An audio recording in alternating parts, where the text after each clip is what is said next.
और महाराष्ट्र में चुनावों के तारीखों के ऐलान के साथ ही अपनी योजनाओं के बखान की शुरुआत करते हुए महायुति सरकार ने रिपोर्ट कार्ड जारी किया, जिसमें उनके 2 साल के काम का लेखा जोखा है। कहा कि इन योजनाओं को कभी बंद नहीं किया जाएगा, इसके लिए पर्याप्त बजट है, लेकिन उद्धव सरकार अगर आ गई तो इन योजनाओं को बंद कर दिया जाएगा। इसके साथ ही संयुक्त प्रेस कॉन्फ्रेंस में सीनियर पवार को चुनौती दी गई कि वो सीएम चेहरा घोषित करें।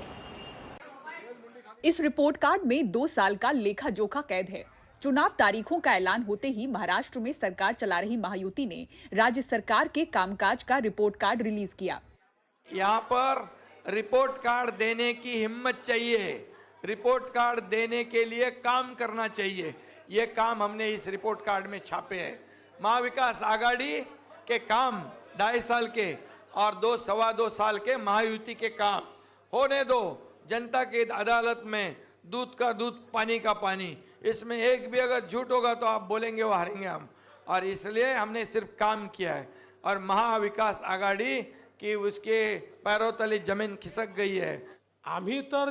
हमने सभी योजनाओं की घोषणा कर दी है। उन योजनाओं के लिए सभी वित्तीय प्रावधान और बजट बनाए हैं। सभी के लिए कुछ नई योजनाओं और लाभ। 60 से 70 कैबिनेट बैठकों में 900 फैसले लिए। लाडली बहन योजना को लेकर महायुति पर विपक्ष के लगातार हमलों का भी जवाब दिया। टोटल 45,000 कोटीची वर्षभराची तरतूद मैं पूरी जिम्मेदारी के साथ कहता हूं कि मुख्यमंत्री लाडली बहन योजना कभी भी बंद नहीं होगी। इसके लिए हमने साल के 45,000 करोड़ रुपयों का प्रावधान कर रखा है। महाराष्ट्र की महिलाओं को कहना चाहता हूं कि ये आपके हक के पैसे हैं और इसे छीन नहीं सकता। तुमचा अधिकार आहे, कोणी ते काढू घेऊ शकत नाही। लाडकी बहनचे पैसे देणार कुठनं? हमने मुख्यमंत्री लाडली योजना की घोषणा की तो विपक्ष के लोग दावा कर रहे थे कि खातों में पैसा जमा नहीं किया जाएगा, लेकिन अब तक हमारे राज्य के 2.5 करोड़ से अधिक लाभार्थियों के खातों में कम से कम 4 से 5 किस्तें जमा की गई हैं। सरकारी योजनाओं के बखान के बीच देवेंद्र फडणवीस ने सीधे सीनियर पवार को सीएम चेहरा घोषित करने की चुनौती दे डाली। सत्ता पक्षाला चिंता नाही, मुख्यमंत्री स्वतःच बसलेले आहेत। हमें मुख्यमंत्री के चेहरे का ऐलान करने की कोई जरूरत नहीं है, क्योंकि हमारे सीएम यहाँ ही बैठे हुए हैं। मैं पवार साहब को चुनौती देता हूं कि वो मुख्यमंत्री पद के लिए अपने उम्मीदवार के नाम का ऐलान करें। हरियाणा के चुनाव न कराए जाने पर विपक्ष का आरोप था कि ऐसा न करके महाराष्ट्र सरकार को घोषणाएं करने के मौके दिए जा रहे हैं। हाल में ही देखें, 5 सितंबर, 23 सितंबर, 30 सितंबर, 4 अक्टूबर, 10 अक्टूबर और 14 अक्टूबर को हुई कुल 6 कैबिनेट बैठकों में ही 160 से ज्यादा फैसले लिए गए। बीजेपी कहती है कि अगर उद्धव सत्ता में आए तो सारी प्रमुख लाभकारी योजनाएं बंद हो जाएंगी। उनका तो पहला यही कहना है कि लाडली बहना जो हमने जो स्कीम बनाई है महिलाओं के लिए, उनको बंद करना है।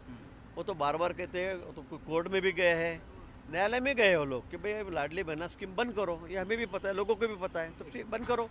आदित्य ठाकरे ने भी इसका जवाब दिया। हमने ये कहा है कि लाडली बहन योजना में 1500 रुपए से ज्यादा पैसे हम दे देंगे और साथ ही महिला सुरक्षा योजना लाएंगे। इसी भाजपा ने हमने जो शक्ति कायदा लाया था उसे लागू नहीं होने दिया। चुनाव के नजदीक आते ही उन्हें लाडली बहन योजना और टोल मुक्ति कैसे याद आई? इस संयुक्त प्रेस कॉन्फ्रेंस में महाविकास आघाड़ी के हालिया आरोपों का जवाब देने में महायुति के तीनों प्रमुख नेताओं ने कोई देरी नहीं की। अब बारी है अंदरूनी एकता दिखाने की, दिल्ली दौरे पर सहमति सीटों पर बनाने की। लेकिन सवाल यह है कि कैबिनेट के फैसलों की झड़ी लगाने वाले मुख्यमंत्री एकनाथ शिंदे क्या सीट बंटवारे में बड़ा दिल दिखा पाएंगे, क्योंकि बीजेपी 150 से ज़्यादा सीटें मांग रही है। कैमरा पर्सन प्रतीक के साथ रौनक कुगड़े, एनडीटीवी इंडिया के लिए। और वही राजधानी दिल्ली की बात करते हैं, जहां अगले साल की शुरुआत में चुनाव होने हैं और उससे पहले दिल्ली की मुख्यमंत्री ने एक अहम ऐलान किया है। कच्ची कॉलोनियों में रहने वाले लोगों के लिए मुख्यमंत्री ने कहा कि 1731 कॉलोनियों में जो रहने वाले लोग हैं, अब उन्हें डीडीएस से बिजली के मीटर के लिए एनओसी लेने की जरूरत नहीं पड़ेगी। यही नहीं, अगले 3 महीनों तक बिजली के अस्थायी कनेक्शन का चार्ज भी कम होगा और जनरेटर्स के इस्तेमाल पर रोक लगेगी। दिल्ली के मुख्यमंत्री आतिशी ने कहा है कि दिल्ली में अगले 3 महीने तक बिजली के अस्थायी कनेक्शन का चार्ज कम किया जाएगा। इसके लिए जल्द बिजली कंपनियों से बात की जाएगी। मुख्यमंत्री आतिशी ने कहा कि बिजली के अस्थायी कनेक्शन का चार्ज कम कर जनरेटर के इस्तेमाल पर रोकथाम लगाई जाएगी। पिछले 1 साल से कच्ची कॉलोनी में रहने वाले दिल्ली के लोग एक बिजली के कनेक्शन के लिए दर दर भटक रहे हैं, ठोकरें खा रहे हैं। ऐसा क्यों? इसलिए क्योंकि भारतीय जनता पार्टी की केंद्र सरकार ने, उनकी डीडीए ने एक ऑर्डर निकाल दिया कि कच्ची कॉलोनी में रहने वाले लोगों को तभी बिजली का कनेक्शन मिलेगा जब वो डीडीए से एनओसी लेके आते हैं। मुझे आज ये बताते हुए खुशी है कि दिल्ली सरकार ने ये फैसला लिया है कि कच्ची कॉलोनियों में जो 1731 कच्ची कॉलोनियां हैं, उनमें बिजली का मीटर लगवाने के लिए किसी भी प्रकार के एनओसी की जरूरत नहीं होगी। और दिल्ली की कच्ची कॉलोनियों में किन हालातों में लोग रह रहे हैं, किस तरह से परेशानी का सामना कर रहे हैं, पल्लव मिश्रा की इस ग्राउंड रिपोर्ट में आपको दिखाते हैं। दिल्ली में जो अनाधिकृत कॉलोनियां हैं उसमें बिजली मीटर के लिए एनओसी की दरकार नहीं पड़ेगी। इसका ऐलान आज दिल्ली के मुख्यमंत्री आशीष ने किया है। लेकिन जो अनाधिकृत कॉलोनियां हैं वहां पे क्या क्या समस्याएं हैं और उनको क्या अब तक बिजली का मीटर नहीं मिल रहा था और उनकी क्या क्या दिक्कतें हैं, उसको लेकर हम बातचीत करने के लिए पहुँच चुके हैं दिल्ली के बुराड़ी में। हमारे साथ तमाम लोग मौजूद, उनसे बात करते हैं। सर, क्या नाम है आपका? रणबीर शर्मा जी। रणबीर जी, आप कब से यहाँ रह रहे हैं? 2016 से। मतलब 8 साल आपको यहाँ रहते हो गए? जी जी। हमने देखा कि आज मुख्यमंत्री ने ये कहा है कि जो अनधिकृत कॉलोनियां हैं उसमें बिजली के मीटर के लिए एनओसी की दरकार नहीं पड़ेगी। तो उसको कैसे देखते हैं आप? जब मैडम ने कहा है आज मुख्यमंत्री ने, तो आज के बाद पता लगेगा भाई एनओसी ख़त्म होया कि नहीं होया। नोटिफिकेशन आएगा एनडीपीएल में, वहाँ से एनओसी की बात नहीं करेंगे तभी पता लगेगा। अच्छा, तो यहाँ पे ये बताइए क्या क्या आप लोगों को, क्या अब तक आप लोगों को यहाँ पे बिजली का मीटर, बिजली नहीं मिल रही थी? क्या बिजली जो लगी थी वो बिना मीटर के चल रही थी, मतलब गैर कानूनी तरीके से? नहीं, गैर कानूनी तरीके से नहीं, बिजली मीटर मिल जाते थे। बीच में ये डीडीए वाला जो है ना सिस्टम लागू कर दिया, तब प्रॉब्लम आई लोगों को। पहले तो मिल जाता था मीटर, कोई प्रॉब्लम नहीं थी। अच्छा, आपका क्या नाम है सर? सर, मेरा नाम संजय है। संजय जी, कब से हैं यहाँ पे आप? मेरे को भी हो गए 14-15 साल हो गए हैं सर। 15 साल। तो 15 सालों में आप लोगों को कुछ क्या क्या दिक्कतें लगती हैं? क्या क्या समस्या? ये यहाँ के रोड खराब है सारे। अच्छा, कोई इसका मेंटेनेंस नहीं हो रहा? कोई मेंटेनेंस नहीं हो रहा। जहाँ सड़क बनी हुई है उसको भी खोद के जा रहे हैं। अच्छा, और पानी वानी? पानी वानी आता है, एक दिन काला आता है, एक दिन पीला आता है पानी। अच्छा, काला और पीला? हाँ, काला पीला पानी आता है। और क्या करे सर? क्या नाम है आपका? अनिल शर्मा। अनिल जी, कब से आप रह रहे हैं यहाँ पे? 95 से। 95 से? जी, 95 से रह रहा हूँ मैं। तो मतलब करीब आपको 30 साल हो गए? 32 साल हो गए। 30 सालों में आपने बहुत कुछ देखा होगा यहाँ पर? देखा, ये जंगल तमाम देखा है। तो ये बता रहे हैं कि पानी कभी काला कभी पीला आता है। बिल्कुल ठीक कह रहे हैं, पानी बिल्कुल खराब आ रहा है आजकल क्या शुरू से कभी काला कभी पीला कभी आता। काला पानी आएगा और दूसरे दिन व्हाइट आएगा। और गलती से अगर चौकीदार ने बटन दबा दिया मोटर का, शवर सीवर का बटन दबा दिया, सारा पानी काला चढ़ गया टंकी के ऊपर। बहुत गंदा आता है। उसकी सफाई के लिए फिर पैसे दो, पैसे देने पड़ते हैं। पैसे देने पड़ते हैं सफाई के लिए। ऐसे कौन सफाई करता है? सफाई करानी पड़ती है ना। क्या नाम है आपका? नीरज। आप कब से यहाँ पे हैं? मैं 2012 से। तो ये लोग तो कह रहे हैं कि सड़क की दिक्कत है, पानी की दिक्कत है। तो देखते आ रहा हूँ। तो पानी की दिक्कत ये है कि पानी तो आ रहा है पर पानी बदबूदार आ रहा है। नहीं आता पानी। तो लोग काफी बीमार पड़ते होंगे सर। बिल्कुल कॉमन सी बात है। तो कोई इसका ध्यान नहीं देता है? कोई ध्यान नहीं, कोई सुनवाई नहीं है। इस कंप्लेंट लगा लगा के थक गए हम। और नासा की तस्वीरों से खुलासा हुआ है कि पंजाब में इस बार पराली कम जलाई गई है। 15 सितंबर से 6 अक्टूबर के बीच के ये आंकड़े हैं जो कि बताते हैं पराली जलाने के 196 मामले सामने आए। पिछले साल के दौरान 845 मामले सामने आए थे। 2022 में 630 मामले आए। राज्य सरकार का कहना है कि पंजाब में पराली जलाने की घटनाओं में कमी आने का असर दिल्ली की फिजा पर भी पड़ेगा। हर साल राजधानी की हवा में प्रदूषण फैलता है, लेकिन पंजाब में इस साल कम पराली जलने से दिल्ली में भी वायु प्रदूषण कम होगा। और अब अगली अहम खबर उत्तर प्रदेश से आपको दिखाते हैं, जहां खान पान की चीज़ों में मिलावट करने वालों को कड़ी सजा मिलेगी। मुख्यमंत्री योगी आदित्यनाथ इसको लेकर अब बेहद गंभीर हैं। कड़ा कानून इसको लेकर लाने की वो तैयारी में है, जिसमें जमानत मिलना भी मुश्किल हो जाएगा। उत्तर प्रदेश सरकार पहचान छिपाकर खाद्य और पेय पदार्थों में मिलावट करने और उत्पादों में मानव मल और गंदी चीज़ें मिलाने की घटनाओं को रोकने के लिए यह कदम उठाने जा रही है। मुख्यमंत्री योगी आदित्यनाथ ने हाल ही में मिलावट की घटनाओं पर लगाम लगाने के लिए आयोजित एक महत्वपूर्ण बैठक में ये बात कही। उत्तर प्रदेश में आए दिन खाने पीने की चीज़ों में थूक या पेशाब जैसी गंदी चीज़ें मिलाने के जो वीडियोस वायरल होते हैं, उसको देखते हुए अब उत्तर प्रदेश सरकार एक नया कानून लेने जा रही है।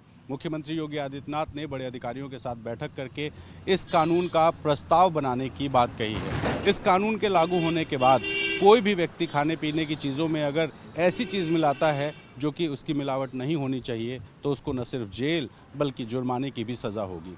इस नए कानून के मुताबिक जो खाने पीने की चीज़ें हैं उनकी दुकानों पर दुकानदार और वहाँ पे काम करने वाले लोगों का नेम प्लेट लगाना ज़रूरी होगा। और साथ ही इस नए कानून में साफ कहा गया है कि जो खाने पीने की चीज़ें जहां बनेंगी वहां भी सीसीटीवी की मॉनिटरिंग की जानी चाहिए और साथ ही जो परोसी जाएंगी उस जगह पर भी, यानी कि रेस्टोरेंट के अंदर भी और किचन के अंदर भी सीसीटीवी लगाना अनिवार्य होगा। और जो दुकानदार है उसको 1 महीने तक वो फुटेजेस अपने डीवीआर में रखने होंगे और अगर प्रशासन मांगता है तो वो फुटेजेस प्रशासन को देने होंगे। अगर किसी भी रेस्टोरेंट में या खाने पीने की चीज़ों में कोई दुकानदार खाने पीने की चीज़ों को छूता है तो उसके लिए नियम ये होगा कि वो मास्क और ग्लव्स दोनों लगाए रखे और साथ ही सर पर भी अपने बालों को ढक करके रखे। इस नए कानून के तहत कई ऐसे प्रावधान होंगे जिसको मानना जो रेस्टोरेंट या खाने पीने की चीज़ों की दुकान या ठेले लगाने वाले हैं उनके लिए अनिवार्य होगा।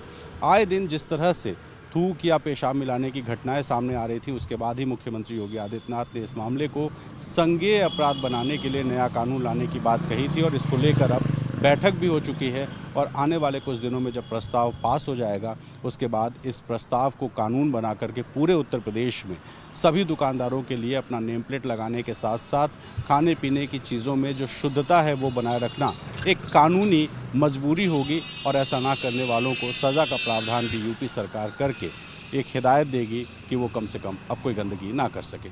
लखनऊ से अपने सहयोगी वीरेंद्र सैनी के साथ रणवीर, NDTV इंडिया। और अब एक अहम तस्वीर सुप्रीम कोर्ट में नई प्रतिमा की आपको दिखाते हैं जहां न्याय की देवी का नया रूप सामने आया है। इसमें उनकी आंखों से पट्टी उतर गई है, हाथ में तलवार की जगह संविधान की प्रति है। ये नई प्रतिमा चीफ जस्टिस के निर्देश के बाद सुप्रीम कोर्ट में लगाई गई है। पिछले कुछ महीनों में न्यायपालिका का चेहरा बदला है और बहुत सारे बदलाव आए हैं, जिसमें खासतौर पर अगर हम बात करें किस तरीके से अंग्रेज़ों के कानून हटाए गए, भारतीय न्याय संहिता आई, नए कानून आए 3, उसी तरीके से देश की न्यायपालिका यानी सुप्रीम कोर्ट ने बहुत सारे बदलाव किए हैं। सुप्रीम कोर्ट का जो सिंबल है, जो एम्बलम है, प्रतीक, वो बदल गया है, पारदर्शी सुप्रीम कोर्ट हो गया है। बहुत सारे बदलाव यहाँ पर आए हैं और एक बड़ा बदलाव अक्सर हम लोग फिल्मों में भी देखते हैं, किस तरीके से कहते हैं कि न्याय की देवी अंधी होती है। वो जो कॉन्सेप्ट है अंग्रेज़ों का जो था उसको सुप्रीम कोर्ट ने बदल दिया है। ख़ासतौर पर चीफ जस्टिस DY चंद्रचूड़ की पहल पर एक ऐसा नया एक दृश्य आप देख सकते हैं कि किस तरीके से न्याय की देवी जो है, यानी कानून अब बंधा नहीं है बल्कि उनके आंखों से पट्टी हट गई है। उनके हाथ में जो एक तलवार थी उस तलवार की जगह उनके हाथ में अब संविधान आ गया है और जो तराजू यानी कानून की नज़र में सब बराबर हैं वो ज़रूर बरकरार है। तो ये पूरा एक कॉन्सेप्ट नया आया है। तो बहुत सारे बदलाव यहाँ पर सुप्रीम कोर्ट में हुए हैं। नए सुप्रीम कोर्ट का जो इमारत है वो तैयार हो रही है, जिसमें 5 मंजिला इमारत में 29 कोर्ट रूम बनेंगे। बहुत सारी सुविधाएं डिसेबल्स के लिए, बहुत सारी जो आधुनिक सुविधाएं वो होंगी। वर्चुअल कोर्ट जिस तरीके से चल रही हैं, बहुत सारे बदलाव यहाँ पर किए गए हैं। लेकिन ये जो बदलाव है ये अपने आप में काफ़ी महत्वपूर्ण है, क्योंकि अब इस बदलाव के साथ अंग्रेज़ों की जो छाप थी भारतीय कानून पर वो पूरी तरीके से खत्म हो गई है। नई दिल्ली से आशीष भार्गव, NDTV इंडिया। और इसी के साथ सिटी सेंटर शो में वक्त हो चला एक ब्रेक का। बात करेंगे ब्रेक के बाद रोहित शेट्टी की फिल्म सिंघम अगेन की क्या बॉक्स ऑफिस पर इस दिवाली धमाका मचा पाएगी।